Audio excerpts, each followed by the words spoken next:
अस्सलाम वालेकुम। आज हमारा जो है लेसन नंबर 15 है, कोड है 401 इकनॉमिक्स का। ये हमारे वीयू के जो नोट्स हैं उसमें से लिए गए नोट्स हैं और इसको हम स्टार्ट करते हैं अभी।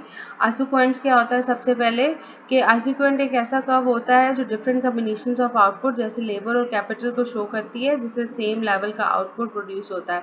मतलब कि इसमें अगर हम जो है एक चीज़ को कम करें और दूसरी चीज़ को बढ़ाएं तो हमारा जो है आउटपुट सेम रहना चाहिए। आइसोक्वेंट इसे कहते हैं। आइसोक्वेंट का जो मैप है वो शो करता है कि जो है हमारा लेबर जो है लेबर बढ़ा रहे हैं लेकिन हमारा जो कर्व है वो डाउन हो रहा है। ठीक है, मतलब कि higher the output level the further to the right end isoquant will B.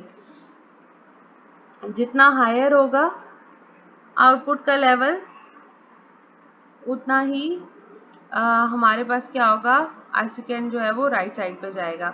Martial rate of technical substitution, इसका मतलब है कि इसका मतलब आपके पास ये है कि अगर आप टेक्निकली कोई मशीन को रिमूव करके उसकी जगह अगर लेबर को ज़्यादा हायर करते हैं तो आपका जो आउटपुट है उतना ही सेम रहना चाहिए।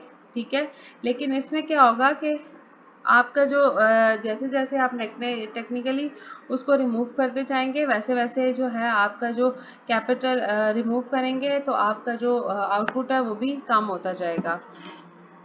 इसमें जो आपके पास MRTS है, marginal rate of technical substitution जो है, इसका फार्मूला जो है इक्वल होता है मार्शल फिजिकल प्रोडक्ट ऑफ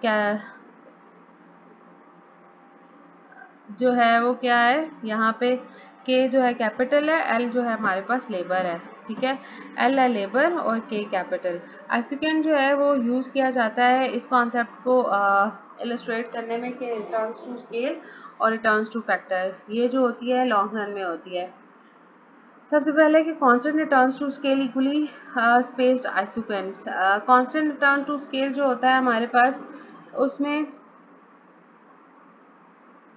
बताया जाता है कि आइसोक्वेंट जो है इक्वल डिस्टेंस पर होती है। अगर इंक्रीजिंग रिटर्न्स टू स्केल है तो आइसोक्वेंट जो है वो पास पास होती जाती हैं, और डिक्रीजिंग रिटर्न्स टू स्केल है तो आइसोक्वेंट जो है वो दूर दूर होते जाते हैं।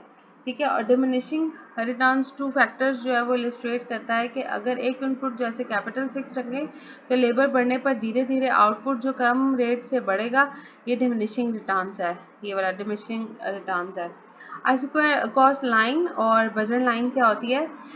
ये जो है आपके पास आइसोकॉस्ट लाइन वो कम्बिनेशन शो करती है जो फर्म अफोर्ड कर सकती है, मतलब कि फर्म जो है उस कॉस्ट को अफोर्ड कर सकती है, उस बजट लाइन को वो शो करती है।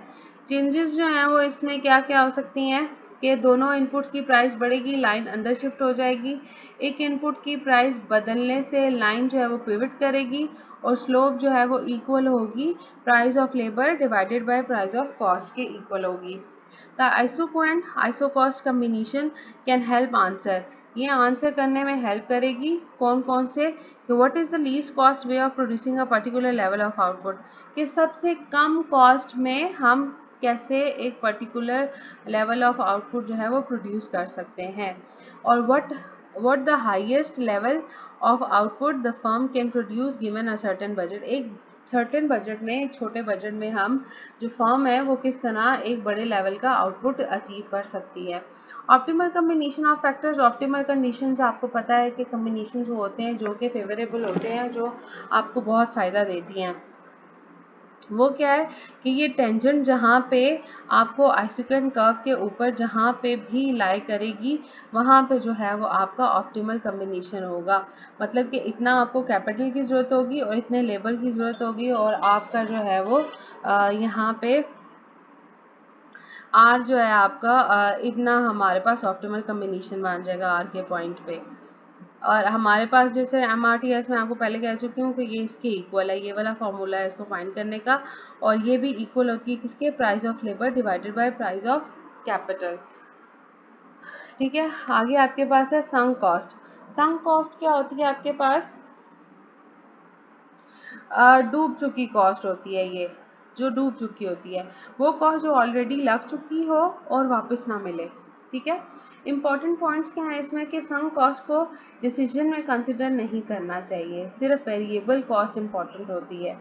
एग्जाम्पल है इसकी, अगर तुमने बिजनेस में पैसा लगा दिया और वो वापस नहीं आ सकता, ठीक है, तो फ्यूचर डिसीजन उस पर डिपेंड नहीं होना चाहिए। इकोनॉमिक्स के मुताबिक रैशनल डिसीजन वो होता है जो फ्यूचर बेनिफिट्स और कॉस्ट को देख कर लिया जाए, ना कि पास्ट संक कॉस्ट को देख कर लिया जाए। ठीक है, अगर आपको इस लेक्चर्स में से कुछ समझ नहीं आया तो आप मैसेज कर सकते हैं, कमेंट कर सकते हैं, ताकि हम आपको और डिटेल में इसकी एक्सप्लेन कर सकें। शुक्रिया।